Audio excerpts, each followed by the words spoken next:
우리 옆 사람과 인사하도록 하겠습니다. 참 잘 오셨습니다. 사랑합니다. 오늘 찬양처럼 일상을 통해 하나님께 영광 돌리시기 바랍니다 하고 인사합시다. 인사를 하라고. 일상을 통해 영광을 돌리시기 바랍니다.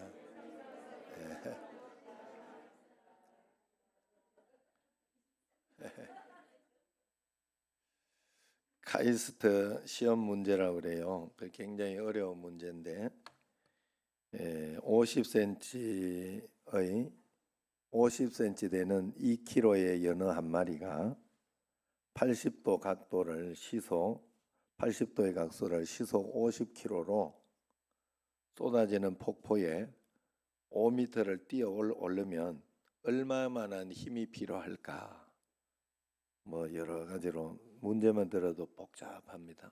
복잡하고 카이스트 머리가 좋으면 이 계산해낼지 모르겠어요. 그런데 한 학생이 간단하게 답을 썼다 하죠. 죽을 힘을 다해 뛴다. 이렇게 죽을 힘을 다해 뛴다. 면마력 막 이런 게 아니라 그렇게 썼다고 그래요. 여러분 우리 신앙생활도 이러니 저러니 해도 그저 하나님 앞에 다 맡기고 하나님이 다 인도하고 있으니 우리는 죽을 힘을 다해서 예배하고 기도하고 말씀 가운데 이렇게 살아가면 될 줄로 믿습니다. 그러면 하나님께서 가장 좋은 것으로 좋은 길로 우리 삶을 인도해 주시고 역사를 분명히 해 주셔요.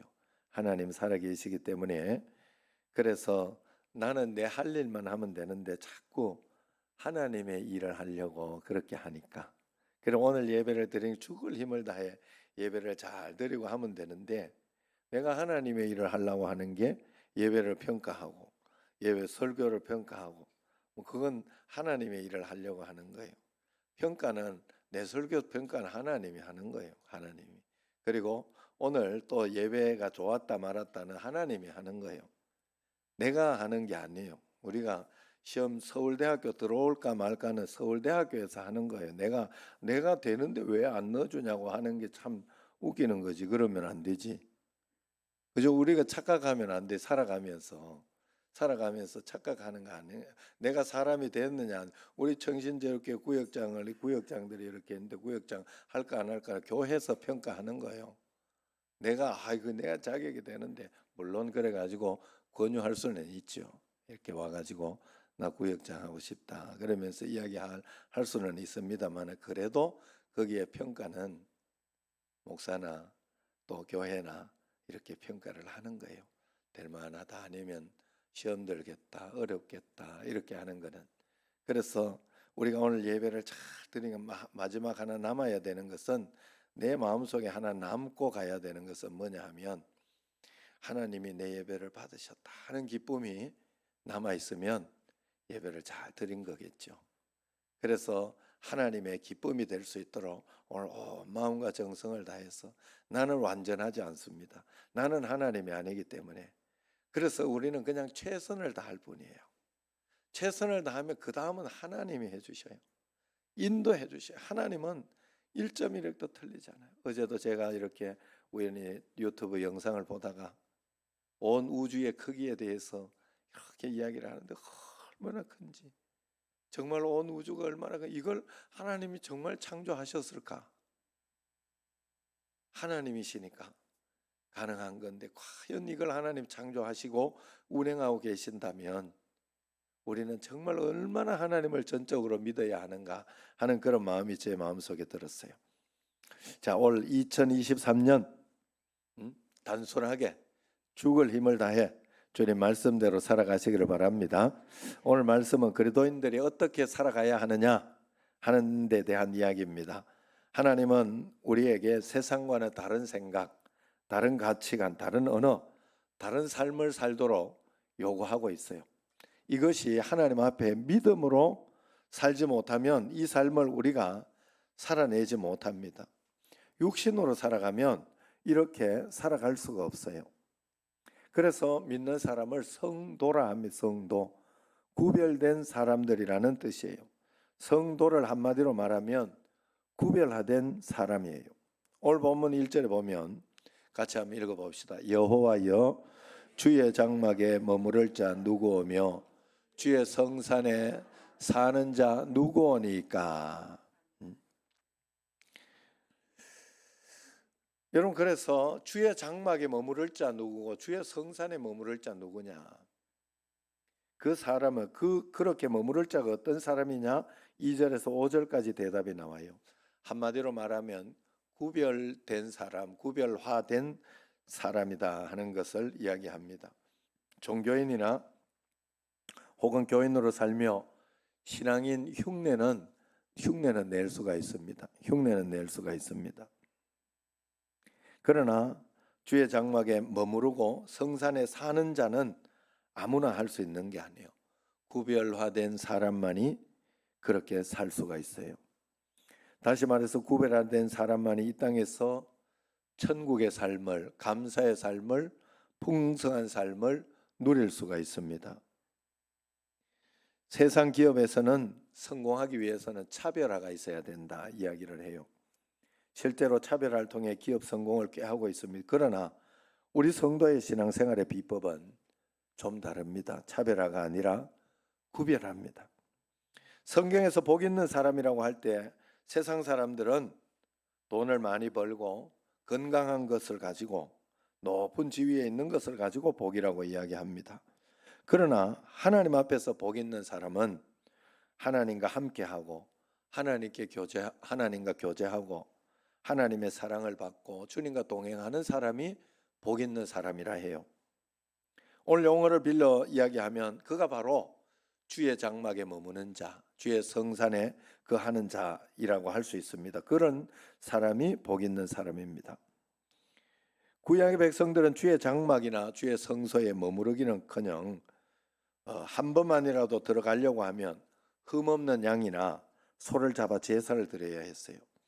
그 양은 속죄를 위해 오신 어린 양 예수 그리스도를 예표하는 것이었기 때문에 흠이 없었어요. 그래서 제물을 드리는 사람은 그 양처럼 흠 없이 살려고 애를 쓰고 노력해야 합니다. 2절에 보면 정직하게 행하며 하는 말이 나옵니다. 여기에서 정직하게 라는 정직의 단어는 타넴이라고 해서 히브리어로 흠없는 제물로 제사를 드린 성도가 말씀대로 흠없는 삶을 사는 것을 정직하게 행하며 그렇게 이야기합니다. 기도했으면 기도했는 대로, 말씀을 들었으면 말씀 들은 대로 순종하며 사는 것이 정직하게 사는 것이다. 그래서 우리가 하나님 앞에 흠없는 제사를 드렸으면 그 흠없는 제물과 자신을 일치시키는 삶, 이것이 제사 드리는 삶, 예배의 삶, 구약 성도의 삶이에요. 예수님의 성품을 자신의 성품으로 받아들일 수 있어야 돼요. 이 말이 대단히 중요한 말입니다. 예배가 신실하지 않은 사람을 신앙인이라 할 수 없듯이 예배만 드리고 정직이 없는 성도를 진실한 성도라 할 수 없는 것입니다. 교회는 모이는 교회가 있고 흩어지는 교회가 있어요. 모이는 교회에서 어린 양 예수 그리스도의 피로 의롭다함을 받고 받은 사람이 예배를 하는 거예요, 하나님께. 그래서 오늘 그 예배를 통하여 하나님과 교통하고 소통합니다. 그리고 이제 그 교통하고 소통하고 예배를 드린 사람이 흩어지는 교회로 나아갑니다. 흩어지는 교회에서는 그 사람이 정직함을 드러내고 살아내는 것입니다. 그리고 2절에서 정직을 행한다, 공의를 실천한다, 진실을 말한다 하는 그런 말씀은 전부 다 분사형으로 되어 있어요. 현재 진행형인 거죠. 분사형으로. 한두 번 해본 일시적인 행동이 아니라 습관화되고 성품화되고 그리고 인격화된 그런 태도를 말하는 거예요. 주의 장막에 머무는 자가 누구냐? 성품이 구별화된 사람입니다. 정직한 성품의 소유자. 그것이 바로 주의 장막에 머물 수 있는 사람. 그랬어요. 2절 그래서 같이 읽어봅시다. 정직하게 행하며 공의를 실천하며 그의 마음의 진실을 말하며. 여러분, 세상에서 정직하기가 쉽습니까? 어디? 죄악된 세상에서 정직하게 사는 것이 쉽지 않습니다.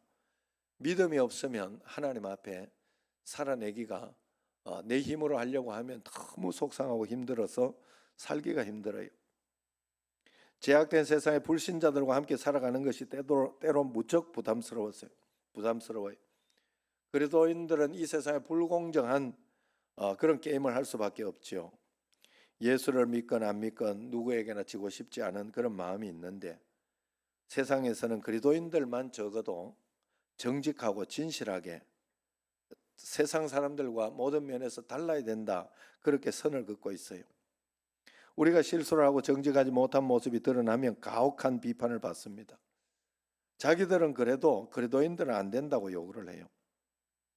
정말 어처구니 없는 그런 기준입니다만은 그리스도인들은 그것 때문에 기뻐해야 돼요. 그만한 기대를 하고 있다는 것은 분명히 구별된 종교가 맞다 하는 그런 뜻입니다.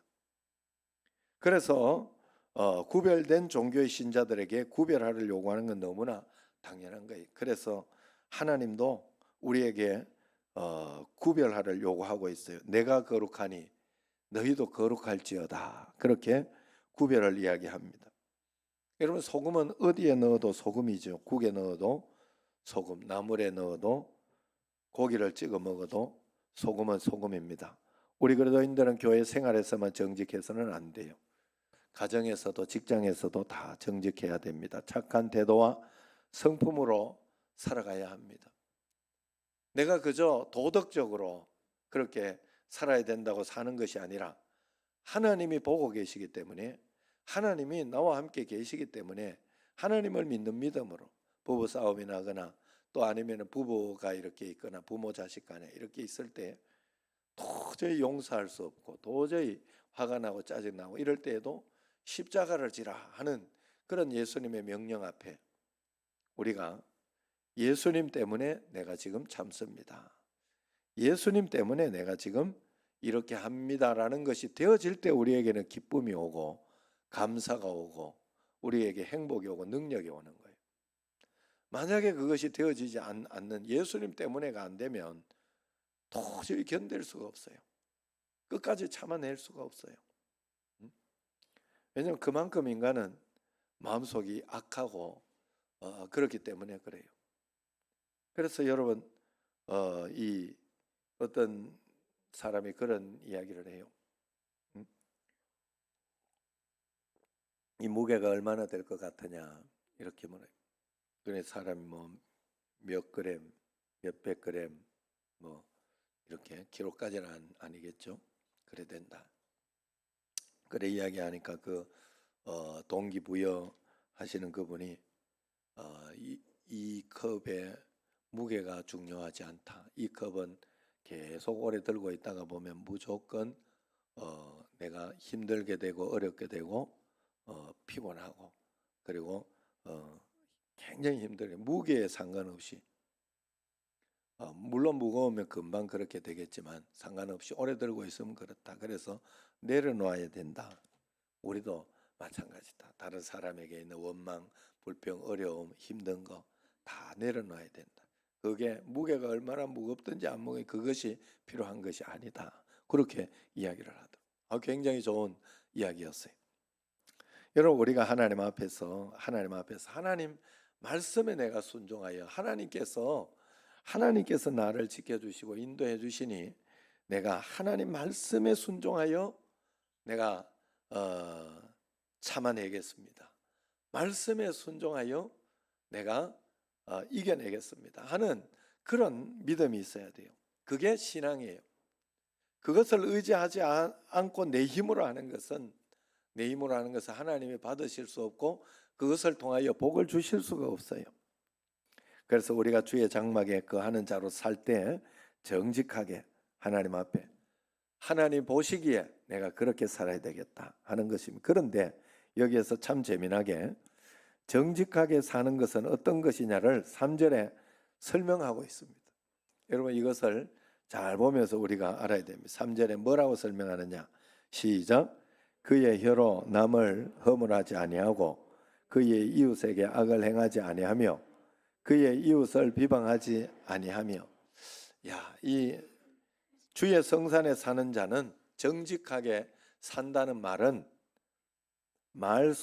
말을 조심하고 말을 잘 다룰 줄 알고 말을 잘 쓸 줄 아는 사람이다. 뭐 이런 뜻이잖아요. 지금 여기에 보면 혀로 남을 허물하지 아니하고 이웃에게 악을 행하지 아니하고 이웃을 비방하지 아니하고 어느 생활이 구별된 사람이 정직한 사람이다. 이것을 구약학자 고 김정준 교수님은 이렇게 해석했어요. 믿음의 복을 즐기며 그 복을 나누는 사람은 말이 거듭난 사람이다. 그 마음이 맑고 깨끗해서 그가 입을 열면 이웃의 마음이 밝아진다. 남의 허물이 눈에 보여도 그 혀로 남의 허물을 드러내지 않는다. 이웃에게 해가 되거나 아픔이 되는 말을 뱉지 않는다. 나와 다른 생각을 가진 자, 내 마음에 들지 않는다 하여도 비방하여 말을 하지 않는다. 하나님은 그런 사람과 함께 살고 싶어 하신다. 주의 장막에 머무는 자, 이것을 이렇게 해석한 거예요. 그의 혀로 남을 허물하지 아니하고, 이 말은 혀를 올려 친구에게 해를 끼치지 않는다는 뜻이에요. 이웃의 좋은 점을 말하지 않고 이웃의 허물을 드러내는 사람은 진정한 예배자가 아니라는 겁니다. 입으로 이웃에게 상처를 주는 사람, 독이 담긴 말로 아프게 하는 사람, 그 예배를 하나님 받지 않으셔요. 인터넷상에서 있어도 인신공격성 보이지 않는다고 악플을 다는 사람은 하나님이 기뻐하지 않습니다. 남의 장점을 찾아서 격려해야 되고 선풀을 달아야 돼요. 입과 사랑으로 존경을 표해야 됩니다. 상대방의 비난거리를 찾으면 다 비난거리만 보입니다. 남의 비방거리만 내 눈에 보인다면 나는 지금 내 눈을 사단에게 빼앗긴 것입니다.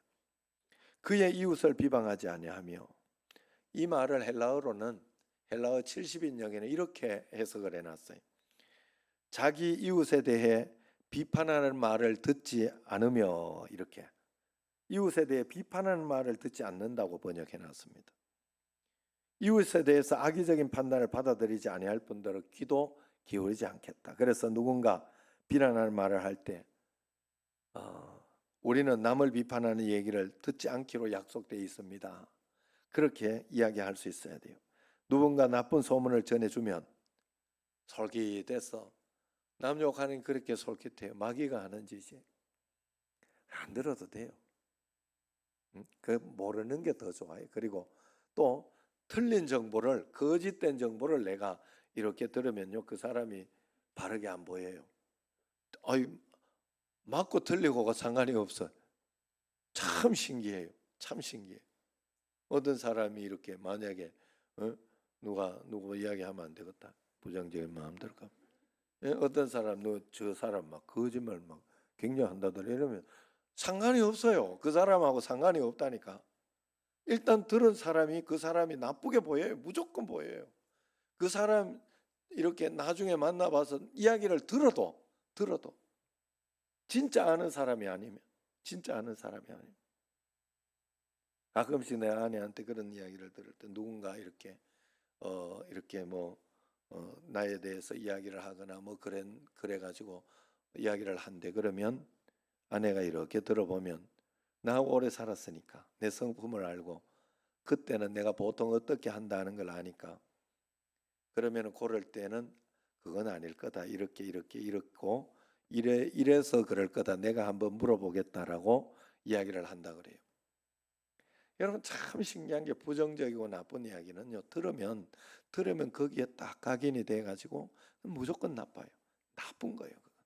그래서 우리가 그런 이야기를 하지 않아야 돼. 귀를 기울이지 않아야 돼. 나의 잘못과 죄만 드러내지 남의 죄를 드러내지 않기로 나는 그렇게 작정했습니다. 그런 마음을 가지고 그 영적인 파수꾼이 돼야 됩니다. 마음속에 영적인 파수꾼을 세워야 돼요. 하나님은 바로 그런 공동체 속에 함께 하시고 그런 사람에게 복을 주신다 하는 거예요. 주의 장막에 거하고 주의 성산에 사는 사람이 그런 사람입니다. 그러므로 그 사람을 알려면 그 사람의 어느 생활을 보면 안다고 그랬어요. 말은 그 사람 자신이요 그 사람의 인격입니다. 말에 독이 들어있다 하는 것은 그 영혼에 독이 있다는 것입니다. 말에 격려와 행복이 있다는 것은 그 사람 마음에 행복이 들어 있다는 뜻입니다. 우리가 오랜 시간에 걸쳐 굳어있는 태도나 성품을 바꾸는 일은 쉬운 일이 아닙니다. 어떻게 나쁜 인격을 바꿀 수 있을까요? 인격은 하루아침에 바뀌지 않아요. 말을 바꾸면 됩니다. 말을 긍정적으로 바꾸면 인격이 긍정적으로 바뀝니다. 기분이 상해 있을 때 말을 일부러라도 좋게 해보세요. 그러면 기분이 바뀝니다. 다른 사람을 칭찬하십시오. 그 사람이 좋아집니다. 다른 사람을 축복하고 격려하십시오. 그런 영혼이 주의 장막에 거하고 성산에 거하게 된다는 거예요. 명성훈 목사님이 책에서 믿음의 사람이 되는 비결이라는 글을 썼는데 이렇게 썼어요. 마귀는 우리 그리스도인들의 생각을 알 수 없습니다. 우리가 말을 할 때까지는 모릅니다. 그러나 우리가 말로 표현했을 때 마귀는 그것을 듣고 접근합니다. 그리스도인이 아무리 부정적인 생각이 들어도 긍정적인 말을 해야 하는 이유가 여기에 있습니다. 그러므로 불평이 생길지라도 그것을 절대로 입 밖에 내놓지 마십시오. 절대로 부정적인 말을 하지 않기로 결심하십시오. 부정적인 생각, 비난, 불평, 불만을 터뜨리고 싶은 생각과 전쟁을 선포하십시오. 당신 주변에 혹시 다른 사람이라도 쓰레기 같은 말들을 흘리지 않도록 하십시오. 그렇게 이야기를 했어요. 믿음의 사람이 되는 비결이라는 거예요. 그렇습니다. 그리스도인은 구별된 어느 생활도 주의 성산에 거할 수 있는 거예요. 하나님이 내 안에 거하게 하실 수 있는 게 그게 구별된 어느 생활. 그래 여러분 마음속에서는 막 너무 화가 나서 저 진짜 때려 죽여도 안 될 놈 이렇게 하고 이걸 이야기를 하면요 애가 상처를 받아요. 그럴 때 오히려 마음속에서는 막 꿀도 가고 막 그렇게 마음이 들고 화가 나고 그렇게 해도 겉으로 입으로 이렇게 해보세요. 억지로라도 저 복 받아가지고 나중에 나 집안째 사줄 놈 이러면서 바뀌어요. 이거 그러면 이야기 하다가도 내가 속이 상한 게 풀리고 좋은 마음이 들어요. 참 신기해요. 참 신기해요. 그 여러분들이 언어를 그렇게 바꾸면 좋습니다. 그래서 우리가 하나님 앞에 쉽게 남을 비판하고 참소하는 마음을 하나님이 기뻐하지 않아요. 마귀에게 이용당하는 것이기 때문에 그렇습니다. 그래서 성령님은 거기에 그 마음에 거하실 수가 없는 거예요. 그래서 여러분 내가 아무리나 화가 나고 아무리 미워도 밉고 속상해도 그렇게 고백을 하면 그래도 저 사람은 믿음으로 참아내는 사람이지 마음속에서 뭐가 있더라도 믿음으로 참아내는 사람이지 그것이 그 사람의 모든 것은 아닌 것이 되는 거예요. 왜냐하면 참았기 때문에 마지막 결론은 참았기 때문에 그리스도인들은 모든 죄를 분별해야 합니다. 죄를 분별한다는 것은 자신이 죄에 오염되지 않아야 한다는 것이지 그것을 분별해서 비판의 영에 사로잡히라는 소리는 아닙니다. 주의 장막에 거하며 성산에 거하는 자는 다른 사람의 약점을 불쌍히 여기고 감싸줍니다. 노아의 두 아들이 벌거벗은 죄와 허물을 부모님의 그 벌거벗은 죄와 허물을 덮어주었어요. 남의 약점을 건드리지 않았어요. 자신을 위해 이용하지 않았습니다. 저는 오늘 깜짝 놀란 것을 봤어요. 이야, 예수님을 믿지 않은 사람도 살아보니 이게 맞다고 느꼈나 보다. 그래서 그 지혜를 다산 정약용이 이렇게 이야기를 하는 것을 오늘 내가 듣고 빨리 하나 적어서 왔어요. 내가 뱉는 말이 나의 그릇이 된다. 그릇에 무엇을 담는가는 오롯이 나의 몫이다. 그 사람이 자주 하는 말을 보면 그 사람을 알 수 있다. 내가 하는 말을 선택해서 써야 한다.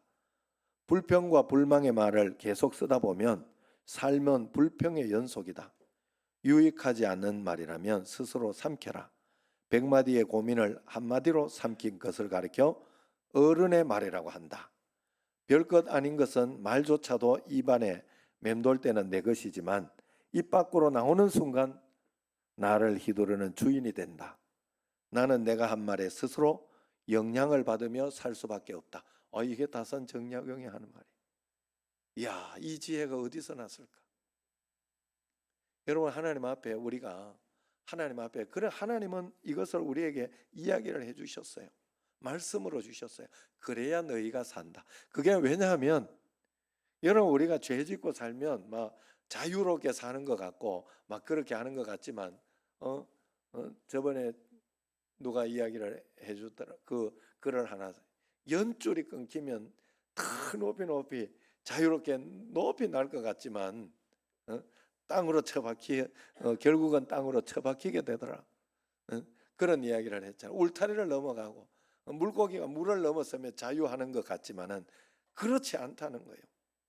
내가 막 욕도 하고 막 내 마음대로 이렇게 살면 행복하고 그게 자유인 것 같지. 그렇지 않아요.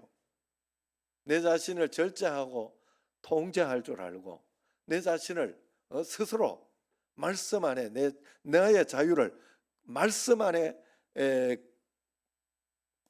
말씀 안에 사는 것으로 내 자유를 제한할 줄 아는 사람이 참 자유를 가진 것이고 행복하게 살. 하나님은 그렇게 우리가 선한 일을 하고 베풀고 좋은 일을 할 때 행복하도록 하나님은 사람을 그렇게 만들어 놨어요. 그런데 자꾸 다른 걸 막 돈을 많이 벌거나 막 아니면은 높이 올라가는 이런 어떤 그런 것으로 행복하려고 해요. 우리는 그렇게 행복을 만들어 놓지를 않았어요. 하나님이 사람을. 그래서 하나님의 말씀에 순종하며 따라갈 때 우리가 하나님 앞에 그 주의 장막에 머물고 성산에 사는 성품이 되는 거예요. 그래서 주의 장막에 머무는 자는 분별하는 삶을 분명히 살게 됩니다. 다시 말해서 하나님이 기뻐하지 않는 자를 가까이 하지 않고 하나님이 쓰는 사람을 존귀하게 여긴다.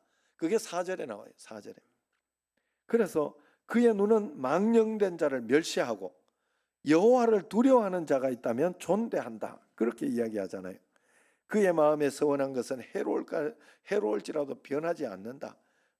변하지 않고 실천한다. 그런 뜻이. 여러분 사람 보는 눈이 인생을 보는 눈입니다. 사람 보는 눈이 인생의 가치관입니다. 하나님이 싫어하는 것을 싫어하고 하나님이 기뻐하는 것을 기뻐하는 것이 참된 성산에 머무는 자입니다. 그런 사람을 성경에서 청직이라고 하면서 착하고 충성된 종아 이렇게 선포하죠. 하나님의 뜻을 분별하며 그 뜻대로 사는 사람이 5절에 나옵니다. 5절 같이 읽어봅시다. 이자를 받으려고 돈을 구워주지 아니하며 뇌물을 받고 무죄한 자를 해하지 아니하는 자이니 이런 일을 행하는 자는 영원히 흔들리지 아니하리로다 그랬어요. 자, 이 착하고 충성된 종, 그의 하나님의 뜻을 분별하고 그 뜻대로 사는 사람은 어떤 사람이냐? 여기에 보면 하나님께서 내게 맡겨주신 자원을 구별되게 잘 쓰는 사용할 줄 아는 사람이라 그렇게 이야기를 합니다. 결국은 이 결론의 말씀이죠. 언어를 구별되게 사용하듯이 마음을 구별되게 사용하듯이 눈으로 사람을 구별할 줄 알듯이 내게 주어진 돈, 내게 주어진 건강, 내게 주어진 자원을 구별되게 사용할 줄 아는 사람이 바로 주의 성산에 머무는 사람이다. 특별히 물질을 구별되게 사용하라고 이자를 받으라고 돈을 구워주지 아니하며 뇌물을 받고 무죄한 자를 해하지 아니하며 이렇게 이야기를 합니다. 돈에 대해서는 두 가지나 이렇게 분명히 이야기합니다. 물질로 하나님을 섬기며 이웃을 섬기며 살아야 된다 하는 뜻입니다. 우리는 선교하고 구제하고 봉사하며 헌신하는 것을 귀하게 여깁니다. 하나님의 눈으로 보고 하나님의 마음으로 보기 때문입니다. 여기에서 이자를 받으려고 돈을 꾸지 아니하며 이것은 옛 번역에서는 보면 별리라고 했지요. 이것은 사채 의자를 이야기합니다. 이자가 나쁜 건 아니에요. 이자를 받는 것은 그래서 은행 같은 정상적인 그런 이자로 이렇게 하는 은행 같은 곳은 좋은 곳입니다. 그것을 달란트 비유에서도 예수님은 인정했어요. 그러나 우리가 터무니없는 사채나 어떤 그런 것으로 하는 것은 하나님이 원하시는 것이 아닙니다. 그리고 주의 장막에 머무는 자는 뇌물을 받지 않는다 그랬어요. 뇌물을 받으면 판단이 굽어지기 때문에 그렇습니다. 뇌물을 먹는 것은 시한폭탄을 먹는 것과 같습니다. 지금 뭐 이렇게 기자들이 뇌물을 먹었다 이래가 난리가 났죠. 기자가 절대로 먹으면 뭐 기사를 쓸 수가 없죠. 마찬가지예요. 물질을 내가 어떻게 관리하고 있느냐, 육신만을 위해 사용하느냐, 아니면 하나님 나라를 위해서 예비하고 있느냐. 기회가 있을 때 하나님 나라를 위해 예금하시기를 주의 이름으로 축원합니다. 5절 하반절이 결론의 말씀이에요. 이런 일을 행하는 자는 영원히 흔들리지 아니하리로다. 이런 일이 뭡니까? 2절에 정직하게 사는 것, 성품이 구별되어 또 언어 생활이 구별되고, 3절에 4절에는 하나님이 기뻐하는 것을 기뻐할 수 있는 눈을 가지고, 5절에는 청지기로서 돈을 제대로 관리하는 삶을 사는 사람은 복이 있나니 이런 일을 행하는 자는 영원히 흔들리지 않는다. 삶에서 부유하고 가난하고 또 풍파가 있고 풍파가 없을 때 흔들리지 않는 사람, 이런 사람이 든든하게 믿음으로 살아가는 사람이라 하는 거예요. 그래서 이런 사람은 세상이 바뀌고 정권이 바뀌고 지진과 화산으로 지축이 흔들려도 망하지 아니하고 하나님이 함께 해주시는 복을 누릴 수 있습니다. 영원히 흔들리지 않습니다. 천국에서 존귀한 존재로 대접을 받게 된다 하는 거예요. 한마디로 주의 장막에 머물고 주의 성산에 거할 수 있게 된다는 뜻이죠. 여러분, 예수님을 바르게 믿으면 반드시 승리하게 돼 있어요. 왜 그토록 인생이 어렵고 잘 풀리지 않습니까? 내가 말씀대로 살아내지 않아서 그래요. 예수님 말씀대로 믿음으로 살지 않아서 그렇습니다. 여러분, 말씀대로 사는 것은 사실은 항상 기뻐하라, 쉬지 말고 기도하라, 범사에 감사하라 이런 거 아니겠어요? 아니, 불평할 거 있어도 감사해야 되잖아요. 하나님 앞에 감사를 하다 보면 아니 그게 뭐 어려운 불평이 되겠습니까? 어려움이 있겠습니까? 힘들겠습니까? 기뻐하라, 항상 기뻐하라 했고, 또 용서하라, 또 원수를 사랑하라까지, 그것이 하나님의 말씀이니까 우리는 죽어도 말씀대로 살려고 애를 써봐야 돼. 그건 내가 해야 할 일. 말씀대로 살려고 애를 쓰는 자에게 복을 주는 건 하나님이 할 일이고, 그걸 내가 판단하면서 복이 있네, 내가 이렇게 해도 복이 있네 없네, 그건 내가 판단할 일이 아니에요. 하나님이 해주시는 애, 하나님이 분명히 주시는 애. 저는 모르겠어요. 하나님 앞에서 말씀대로 살려고 애를 써보니 말씀대로 잘 사는지 못 사는지는 모르겠습니다. 내 자신을 볼 때 변하기는 엄청 변했어요. 내 자신을 볼 때 굉장히 많이 변하기는 변했습니다만은 그래도 아직도 멀었지요. 주님 앞에 여전히 범죄하고 여전히 넘어지고, 그렇지만 다시 일어나서 주님 앞에 기도하고 예배하고 하나님 앞에 잘 말씀대로 살려고 애를 씁니다. 그러니 하나님이 행복감을 주고 행복하게 해주고 모든 일들을 이기게 해주고 풀어주시더라고요. 결국은 풀어주시고 이기게 해주는 게 하나님이더라. 나는 그 하나님을 분명히 믿습니다. 그 하나님을 많이 봤습니다. 그래서 어떤 어려움과 환난이 있을 때 걱정하지 않고, 내가 지금 이 상황 가운데 어떻게 하는 것이 맞고 이것이 내가 잘하고 있는 것인가, 내가 이것이 하나님 앞에 바르게 하고 있는 것인가를 자꾸 살펴봅니다. 열심히 최선을 다하는 건 내가 해야 되는 거예요. 정약용 선생이 이 말도 했더라고. 야, 나는 그 옛날 사람이 이렇게 탁월했구나 하는 걸 느낄 수 있어요. 정약용 선생이 이렇게 해요. 탁월함이라는 거, 우리가 능력 있게 사는 것이 완성이 아니라, 완성을 향해, 탁월함이란 완성이 아니라 완성을 향해 나아가는 것이다. 어른이라는 것은 이미 완성된 사람이 아니라 바른 길에서 벗어나지 않으려고 날마다 몸부림치는 존재다. 스스로 바른 사람이 되려고 노력하는 것 자체가 어른이라는 증거가 된다. 이야, 대단하죠. 최선을 다하는 삶을 사는 게 바로 어른이라는 거예요. 그래서 실패했다고 거기에서 넘어지고 막 포기하고 욕하고 짜증내고 하는 게 어른이 아니라는 거예요. 어른은 그럼에도 불구하고 다시 시작하고 주님 앞에 기도하고, 이게 바로 신앙이네요. 이게 바로 하나님이 원하시는 거예요. 여러분, 하나님이 원하시는 거예요. 완전하려고 하지 말고 노력하고 바르게 가려고 하는 것이 어른입니다. 저는 이것을 신앙이 성숙해지기 위해서 우리가 해야 할 것이라 그렇게 해석합니다. 신앙이 성숙한 사람은 반드시 내가 하나님이 아니잖아요. 내가 하나님. 나는 최선을 다하여 주님 말씀을 따라가려고 하면 그 다음은 하나님이 책임지시는 거예요. 성숙함도 또 축복을 받는 것도 모두 하나님 인도예요. 우리 모두 주님 앞에서 이 말씀대로, 오늘 말씀대로 정직하게 살고 잘 분별하고, 그리고 내 삶에 있는 모든 것들을 잘 관리해서 주의 장막에 머무는 삶, 그 복을 누리시기를 주의 이름으로 축원합니다. 기도하겠습니다.